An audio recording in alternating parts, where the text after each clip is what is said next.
Nous allons voir dans cette séquence quelques aspects de la signalétique de la nouvelle ordonnance disponible depuis la version A12 de Mediclic V5. Pour accéder à la signalétique de l'ordonnance, cliquez sur le bouton présent en bas à droite de la zone de travail. En cliquant sur le bouton point d'interrogation, s'affiche l'ensemble de la signalétique de la fenêtre ordonnance et signalétique qui est commune aussi à quelques autres fenêtres. En fermant l'iconographie de l'ordonnance, vous pouvez accéder à celle-ci à tout moment lors de votre prescription au sein même de la palette BCB par un clic sur le même bouton point d'interrogation présent dans le bandeau central. La plupart des boutons sont à but informatif et ne sont pas des liens cliquables. Seuls 3 sont en fait des boutons cliquables. Il s'agit du bouton PDF lien vers les documents officiels. Il s'agit du bouton historique HTML et le dernier est le bouton SMR. Quand vous voyez ceci apparaître essentiellement dans le bandeau central de la palette BCB, sachez qu'un clic dessus ouvrira pour l'un votre lecteur de documents PDF, pour les autres votre navigateur Internet avec une page HTML mentionnant les caractéristiques de la spécialité en cours. Nous n'allons pas aborder l'ensemble des icônes ici présents, mais détailler simplement quelques-uns qui nécessitent quelques explications, la plupart d'entre eux étant explicites par eux-mêmes.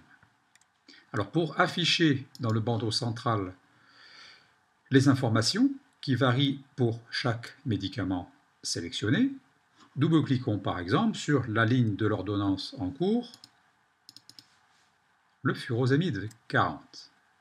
Vous remarquez que quelques boutons parmi tous ceux présentés sont présents, sont affichés dans la zone centrale, la sécabilité.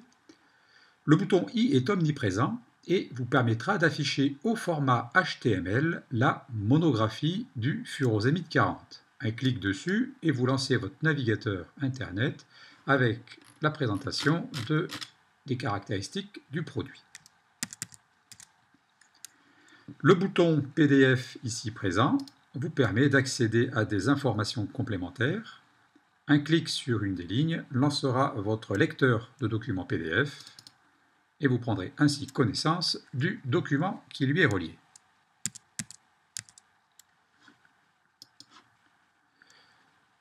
Ce sont donc deux des boutons en ce qui concerne le LaserX qui sont cliquables. Les autres sont purement informatifs. Souvenez-vous qu'en bas de la palette BCB figure une aide ici présente dans la zone inférieure et en se positionnant sur chacune des icônes, vous allez pouvoir consulter, en voir les caractéristiques. Attention aux produits dopants et le petit soleil qui fait les grimaces. Attention en cas de canicule. Bien. De retour dans la palette de signalétique, les produits à prescription restreinte et à spécialité d'exception peuvent se rencontrer pour donc certaines spécialités, en particulier le fameux Rivotril qui nous pose depuis quelques semaines quelques problèmes. Si vous cliquez sur une ligne Rivotril, alors sachez que la posologie du Rivotril est en fonction du poids. Si dans votre dossier patient aucun poids n'a été saisi, vous êtes invité à le saisir in situ. Alors là, nous allons annuler pour les besoins de la démonstration. Vous voyez, le Rivotril présente effectivement la signalétique R. Il est aussi un produit stupéfiant dorénavant. Pour lui, le troisième bouton cliquable, à savoir le SMR, est disponible. Un clic dessus et vous lancez votre navigateur web et vous verrez que le service médical rendu est en date de la BCB de 2012 important. Voilà. Si vous aviez sélectionné une autre spécialité, le génotonorme par exemple, vous verrez qu'effectivement, il est aussi en spécialité restreinte et en spécialité d'exception. Recliquons sur le bouton signalétique. En ce qui concerne l'historique HTML disponible, qui est donc un des rares boutons cliquables de la zone centrale de la palette BCB, vous pourrez en retrouver un exemple avec la Rimidex, où effectivement ce petit bouton apparaît désormais. En cliquant dessus, vous allez voir que la BCB vous apporte les modifications importantes survenues le 31 mai avec une extension d'indication. Si vous aviez pris une autre spécialité, à savoir une glyptine, qui existe encore en 2012, pour combien de temps, point d'interrogation, le bouton historique nous signale qu'en mars 2012, des précautions d'emploi supplémentaires ont été introduites, pancréatite, hypersensibilité, ainsi que des effets indésirables. En ce qui concerne la signalétique IMEM strict, celle-ci a déjà été évoquée dans une autre séquence. Je vous rappelle que ce bouton, cette puce rose, apparaîtra si vous effectuez des recherches par indication. Par exemple, si vous saisissez goutte et que vous sélectionnez au sein des indications une des gouttes, goutte tofacée par exemple, en liste adjacente va s'afficher l'ensemble des spécialités 463 en date d'octobre 2012, spécialités qui ont comme indication goutte, dont pour certaines, en particulier l'allopurinol 100, une puce rose qui signifie que l'allopurinol 100 a comme AMM l'indication stricte goutte tofacée et non pas une appellation avoisinante. Si vous regardez maintenant la monographie, non pas HTML disponible dans la zone centrale, mais au sein de la palette BCB elle-même, vous reverrez qu'effectivement, la goutte tofacée, l'allopurinol sont liés par cette indication stricte. Je vous rappelle que la signalétique bleue mentionne au sein du bandeau central ou au sein de la liste des spécialités un médicament que vous n'avez jamais prescrit. Si vous cliquez sur allopurinol ici, la signalétique verte vous mentionne que ce produit a déjà été prescrit à un de vos patients. Vous retrouvez cette information dans la zone inférieure de la palette, dans la fameuse barre d'aide. Sachez aussi qu'au niveau de cette zone centrale, certes s'affichent des boutons variables selon la spécialité, mais un sera permanent, ce sera le bouton d'impression qui vous permettra d'imprimer ce qui apparaît dans la zone inférieure de la palette BCB. Ici, nous sommes sur contre-indication, l'ensemble des contre-indications. Si vous effectuez un Alt-clic sur ce bouton imprimante, vous allez voir apparaître un extrait de la monographie de la spécialité en cours, ciblé sur l'onglet que vous aviez sélectionné. Autre point à préciser, la différence entre la signalétique DC, dénomination commune, et DCS, dénomination commune stricte.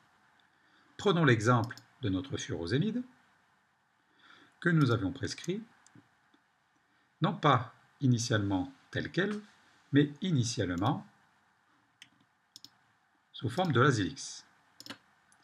Pour cette ligne d'ordonnance, j'avais sélectionné du Lasix. Pour les besoins de l'impression, j'avais effectué un clic droit sur la ligne de Lasix pour transformer cette ligne en dénomination commune.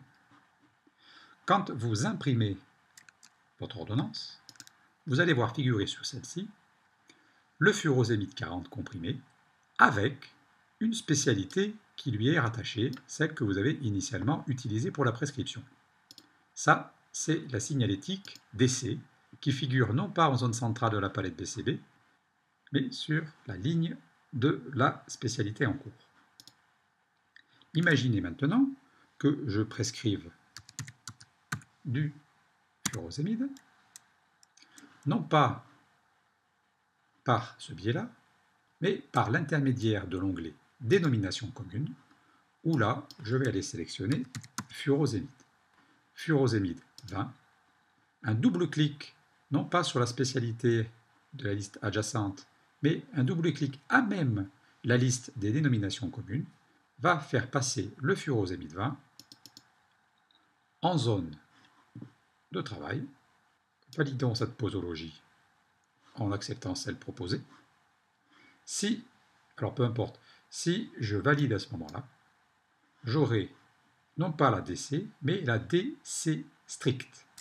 Le distinguo se fera à l'impression. Alors, on va faire une prévisualisation en effectuant Alt-clic sur le bouton imprimante. Poursuivons. La DCS ne fera mention d'aucune spécialité rattachée. La différence entre les deux lignes étant la disparition de la mention de l'Azilix qui nous avait servi initialement avant la transformation en dénomination commune. Le dernier point qui sera abordé est celui de la présence ou de l'absence d'alerte.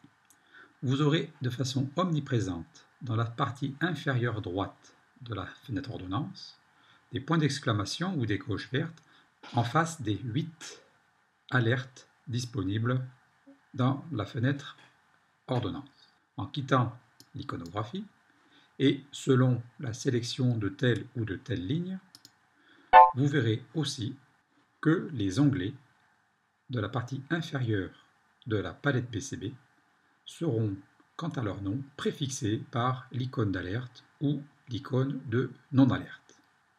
En cliquant sur un des 8 boutons, qui ne sont pas forcément tous affichés en même temps, vous allez pouvoir afficher sous format HTML via votre navigateur Internet la mention qui s'y rapporte. Ici, les interactions médicamenteuses, bien plus détaillées dans cette présentation. Dans notre ordonnance de test, nous avons sélectionné du Levothyrox 100 et du Levothyrox 25, de manière à obtenir un 112,5 situation relativement fréquente. Lors d'association de médicaments présentant une redondance, le bouton redondance avec l'alerte point d'exclamation apparaît. En cliquant sur celui-ci, vous allez prendre connaissance de la redondance entre les deux Levothyrox, mais aussi entre les deux diurétiques. Le bouton IPC mentionnant les incompatibilités physico-chimiques ne sera présent que si deux médicaments, la plupart du temps en parois injectables, c'est pourquoi nous avons dans notre exemple sélectionné du Lazilix injectable et de l'étoposide injectable, ces deux médicaments ayant une incompatibilité, l'alerte sera présente. En cliquant sur ce bouton, vous pourrez en lire le détail. C'est une histoire de pH incompatible. Dans la partie inférieure de la fenêtre ordonnance, si le patient ne présente ni poids, ni taille, ni clairance, les 3 alertes seront présentes. Si vous souhaitez renseigner in situ le poids, la taille ou la clairance, cliquez tout simplement sur un des boutons de manière à aller en saisir la valeur directement. Celle-ci sera reportée dans l'entête de l'ordonnance, ici taille 1,67 m, pas de poids, renseignez-le 67 kg. La mention disparaît. Pas de clairance. Si vous ne disposez pas de créatininémie, vous pouvez néanmoins saisir une clairance calculée selon la formule de Crocroft. Voilà. Et dans notre ordonnance exemple, aucune contre-indication ou aucune allergie n'est mentionnée. Ainsi s'achève la présentation des principales signalétiques de la nouvelle fenêtre ordonnance version A12 minimale. Bonne découverte!